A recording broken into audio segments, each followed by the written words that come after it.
Mahigpit na nakakuyom ang kamao ng ating bida habang malinaw na tumutulo ang pawis sa kanyang braso, ramdam ang bigat ng bawat galaw habang inilalabas niya ang suntok sa hangin. Sa ilalim ng matinding sikat ng araw, makikita si Feng Hao na mag-isa na nagsasanay sa ibabaw ng burol, nagpapakawala siya ng malakas na sigaw sa bawat paggalaw habang patuloy ang kanyang ensayo, hindi nagtagal, bumagsak ang kanyang katawan sa pagod at napayuko siya habang habol ang hininga, basang-basa siya ng pawis. Kinaikit niya ang kanyang mga mata at huminga ng malalim habang tumutulo pa rin ang pawis sa pisngi. Sa sandaling yun hindi makapaniwala ang ating bida at nasabi niya sa sarili na dati ay kalahating araw ang kailangan niya para maibalik ang lakas pero ngayon ilang minuto na lang ay kaya na. Kasabay nito, umupo siya sa lupa at nagsimulang mag-meditate. Umiikot ang malakas na enerhiya sa paligid niya habang unti-unting bumabalik ang kanyang lakas. Habang patuloy ang pagdaloy ng enerhiya sa katawan niya, napangiti ang ating bida. Nasabi niya sa sarili na napaka-convenient na makapag-imbak at makagawa mismo ng pill sa loob ng katawan niya at tunay na isang kayamanan ang Divine Pharmacopoeia. Itaas niya ang kanyang kamay habang kumikislap ang gininto ang liwanag sa paligid, bakas ang kumpiyansa sa kanyang mukha habang pinagmamasdan ang kapangyarihan. Pero hindi nagtagal ay kumunat ang noo ni Feng Hao at napayakap siya sa sarili. Naalala niya na malaking problema ang supply ng medicinal ingredients dahil kalahating taon niyang ipon lang ang nagamit para makabili ng kaunting sangkap at naubos na niya lahat sa loob lang ng isang araw kaya napapaisip siya kung ano ang susunod niyang gagawin. Sa gitna ng pag-aalala biglang may pumasok na ideya sa isip niya, nanlaki ang kanyang mga mata at napataas ang isang daliri habang nasabi niya ang atama. Agad siyang tumayo at humarap sa malawak na kalangitan, tinawag niya ng malakas ang kanyang master. Master ang sigaw ni Feng Hao habang hinihintay si Lao Lao.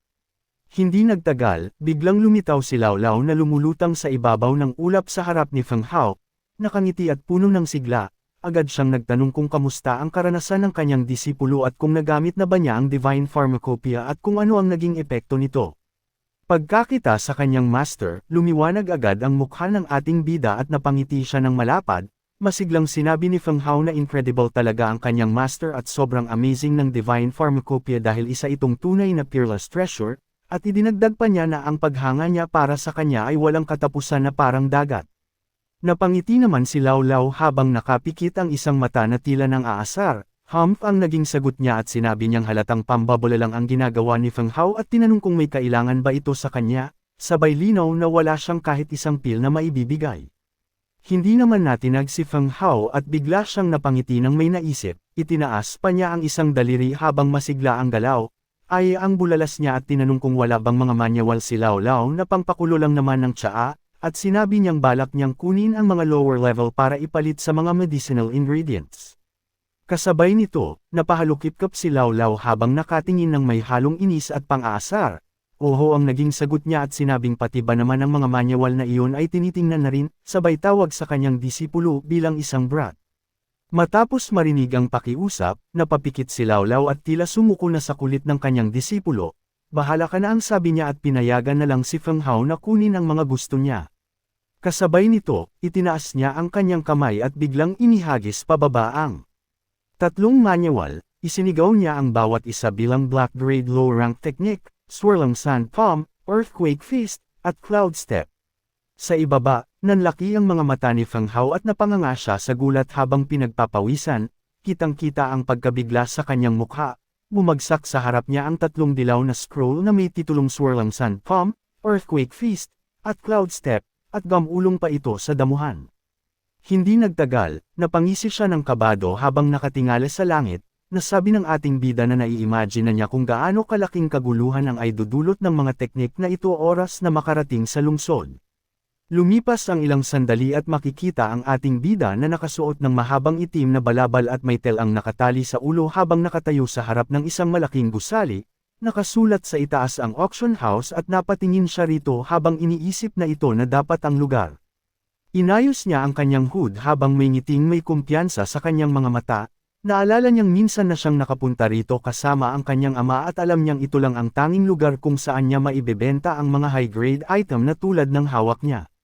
Hindi nagtagal, nagsimula na siyang maglakad papasok sa auction house habang humahampas ang balabal sa kanyang likuran.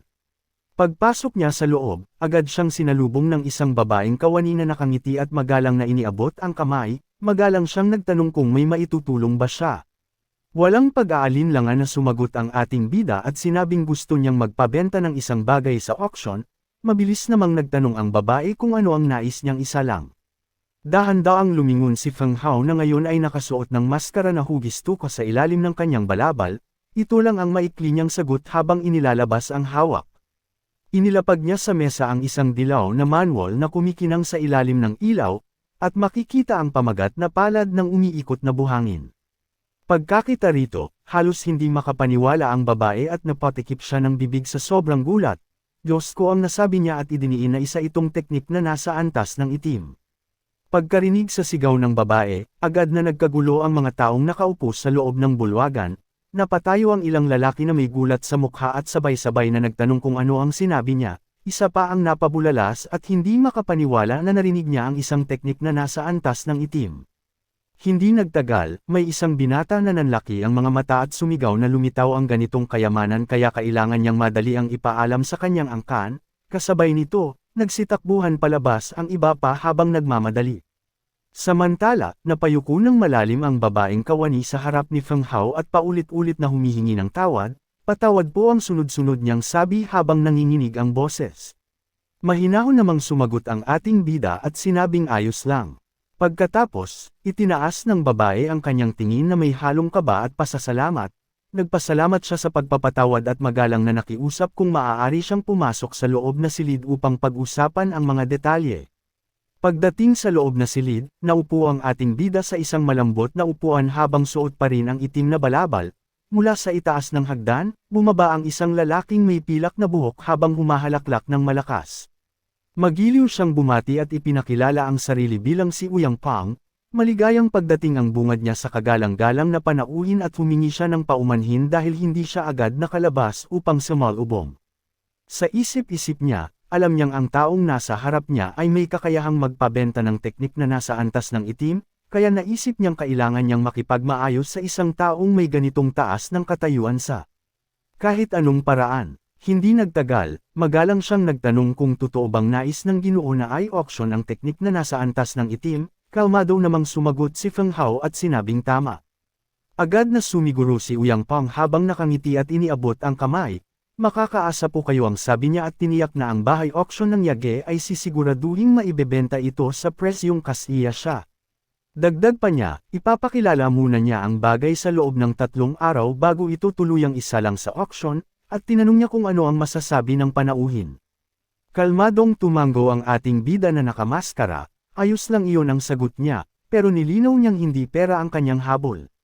Natigilan si Uyang Pang at napaisip, sa loob-loob niya, nagtataka siya kung bakit ipapa-auction ang isang teknik na nasa antas ng itim nang hindi humihingi ng pera, at kung ano pa ang maaaring may kaparehong halaga nito.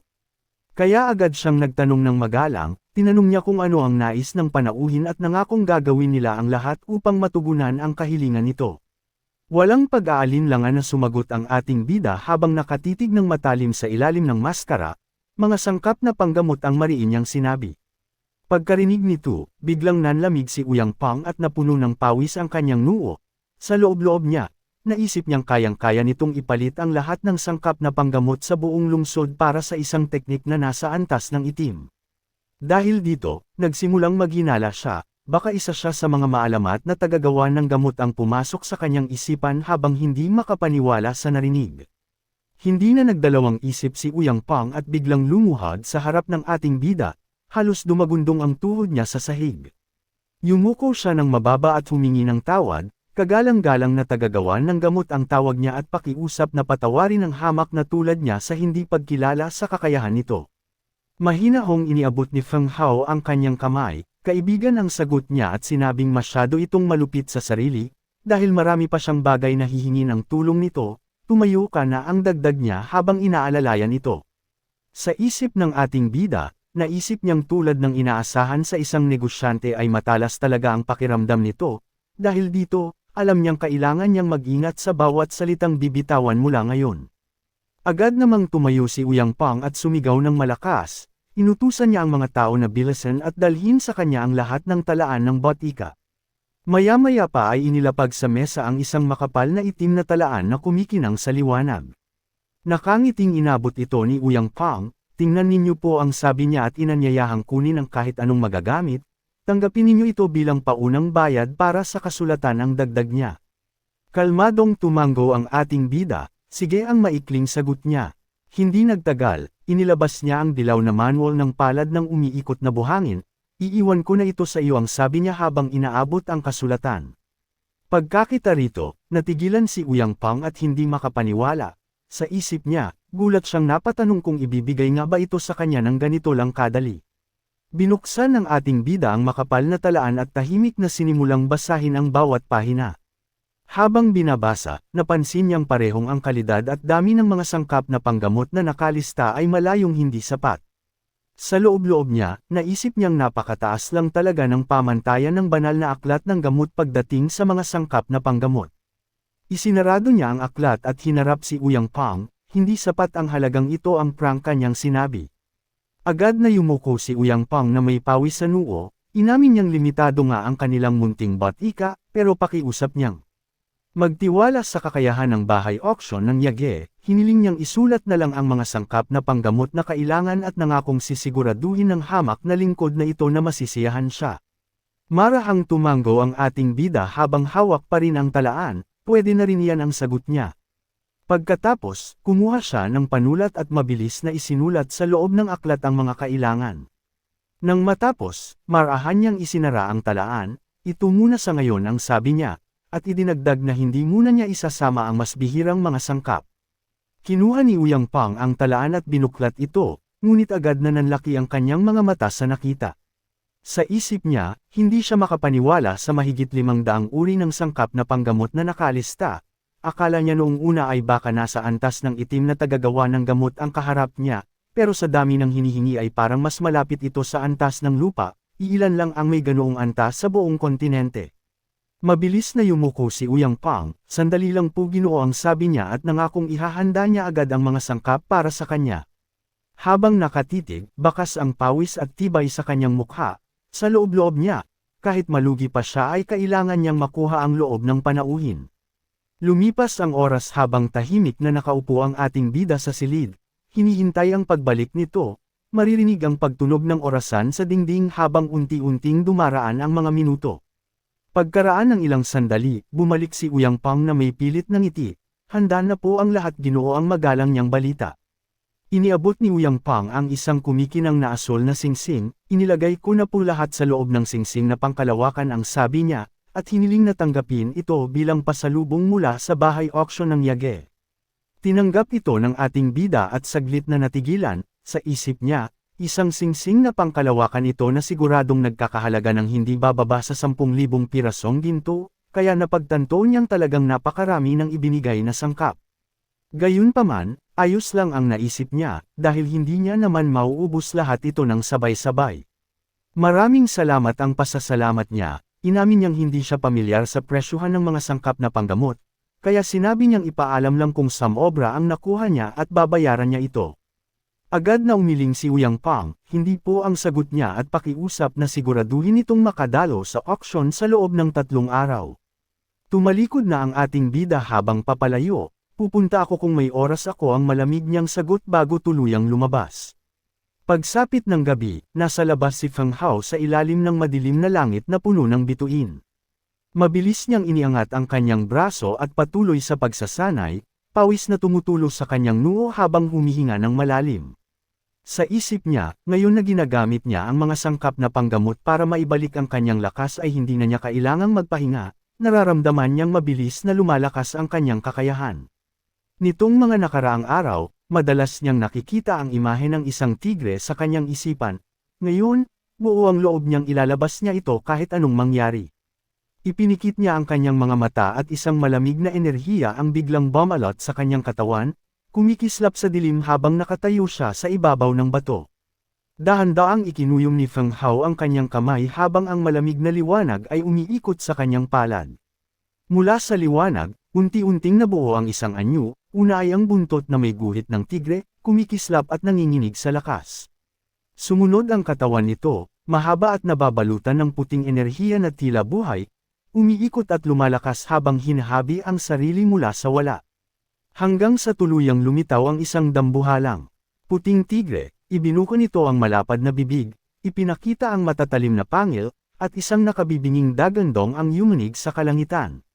Nanlilisik ang mga mata ni Feng Hao habang sumisigaw, puno ng tibay ang kanyang mukha. Sa itaas niya, sumugod pababa ang dambuhalang puting tigre na nababalot ng kumikislap na enerhiya, parang kidlat na bumabagsak mula sa langit. Itaas ang isang kamay, kinokontrol niya ang nilalang habang ang lupa sa ilalim niya ay nagniningning sa tindi ng kapangyarihan. Pagbagsak nito, yumanig ang buong paligid at isang malakas na pagsabog ng liwanag ang pamunit sa katahimikan ng gabi, nag-iwan ng malalim na bakas sa bato. Nang hamupa ang alikabok, napaatras si Feng Hao at hindi makapaniwala sa nakita. Ano ito ang gulat niyang bulalas habang nakatitig sa kanyang sariling kamay na nanginginig pa. Habang tulala pa si Feng Hao, isang pamilyar na mahinang tawa ang biglang umalangaw-ngaw sa kanyang isipan. Lumingon ang lawlaw na may nakakalokong ngiti, iyan ay isang teknik na nasa antas ng itim mula sa balumbon ng mga hakbang ng tigre ang paliwanag nito. Pagdambo ng bughaw na tigre ang dagdag nito habang kumikislap ang mga mata sa paghanga. Nanlaki ang mga mata ni Feng Hao at napasigaw sa tuwa, ay isa itong teknik panglaban na nasa antas na suwan ang bulalas niya habang kumikislap ang kanyang mga mata. Hindi niya mapigilan ang kilig kaya napayuko siya at pinisil ang kanyang pisngi, namumula sa sobrang saya. Yehey, matututunan ko na ang teknik na nasa antas na suwan ang sigaw niya habang tumatalon sa ere ng buong sigla. Ngunit sa kalagitnaan ng tuwa, biglang nawalan siya ng balanse at bumagsak ng pabaliktad, ulo ang unang tumama sa lupa. Aray, ang sakit, lawlaw, tulungan mo ako, ang daing niya habang nakabaon ang mukha sa buhangin at nanginginig sa kirot. Lumutang sa itaas ang lawlaw na may inis na mukha, niloloko mo ba ako, ang sagot nito, at sinabing gamutin niya agad ang sarili kung ayaw niyang mamatay sa sakit. Umupo si Feng Hao at pumikit, habang isang mainit na enerhiya ang dahan-daang umiikot sa loob ng kanyang katawan. Lawlaw, ano ang nangyayari, ang naguguluhan niyang tanong habang nakatingala sa langit. Napabuntong hininga ang lawlaw, hindi ko alam kung pupurihin kita o pagagalitan kita, ang sabi nito, dahil napakahina ng iyong pangangatawan pero napakagaling naman ng iyong pangunawa. Pinaliwanag nito na ang kabanata ng pagdambo ng tigre ay isang paraan ng paglinang ng katawan sa labas, pero sa loob ay naglalaman ito ng sining panglaban ng galaw ng tigre na karaniwang ginagamit lamang kapag ang pangangatawan ay umabot na sa isang tiyak na antas.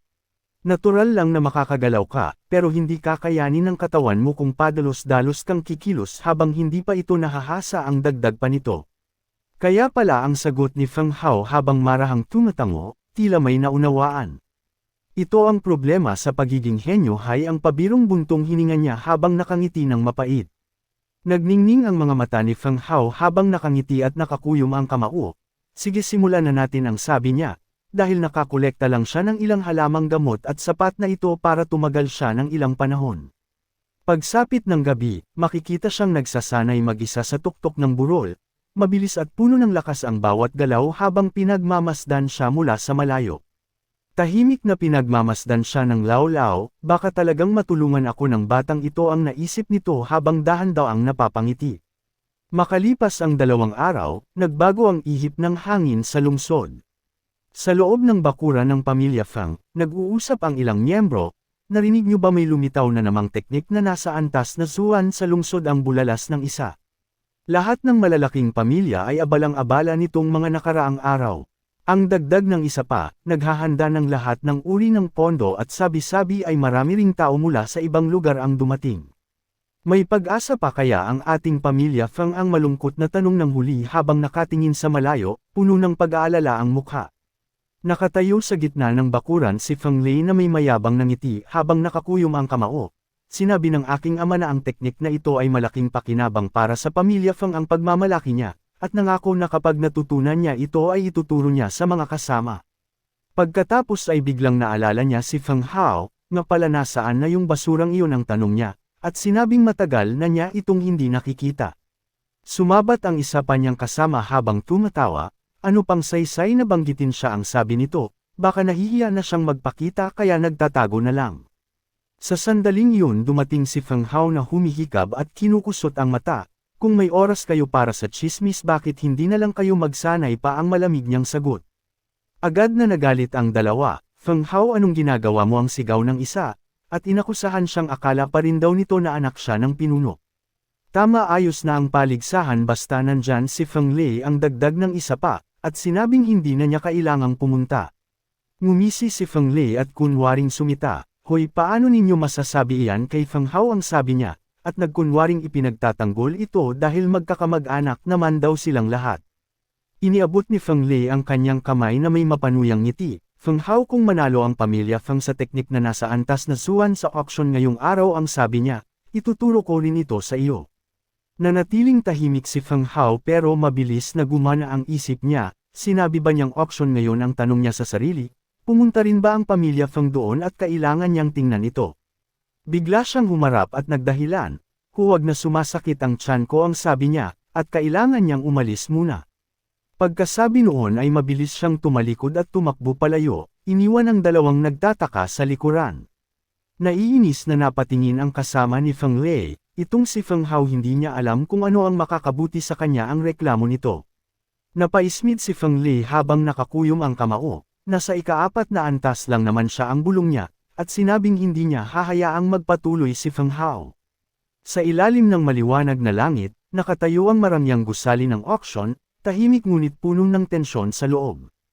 Lumapit ang isang kabataang tauhan kay Ouyang Pang na nakaupo at may hawak na sigarilyo. Ginumalapit ng matapos ang auction ang paalala niya, at bilang punong abala, kung hindi kayo pupunta ay hindi masisiyahan ang mga panauhin. Agad siyang sinigawan ni Ouyang Pang, lumayas ka, wala kang alam, ang galit nitong sagot habang mahigpit na hawak ang sigarilyo. Tahimik na napaisip si Ouyang Pang, ang mga mata ay puno ng determinasyon. Ang Panginoong iyon ay karapat-dapat hintayin ang bulong niya sa sarili. Huminga siya ng malalim, ang tingin ay nanlilisik, isang Panginoon na kayang baguhin ang buong lungsod ng Yulan, ang sabi niya, kalimutan mo na ang paghihintay, kahit isugal ang buhay ay sulit. Maya-maya pa ay may tinig na umalangaw mula sa likuran. Panginoong Ouyang Pang, pasensya na sa paghihintay, ang magalang na pagbati, dahilan para mapalingon si Ouyang Pang na kanina pa naghihintay. Mabilis na sinalubong ni Ouyang Pang si Feng Hao na nakabalot sa itim na kapa at may takip sa mukha, hindi sakto lang ang dating ng kagalang-galang ang magalang niyang sagot habang bahagyang yumuko. Sa loob ng bulwagan ng auction, nagbubulungan ang mga panauhin habang hinihintay ang pagdating niya. Bakit hindi pa nagpapakita si Ouyang Pang, ang tanong ng isa na halatang naiinip.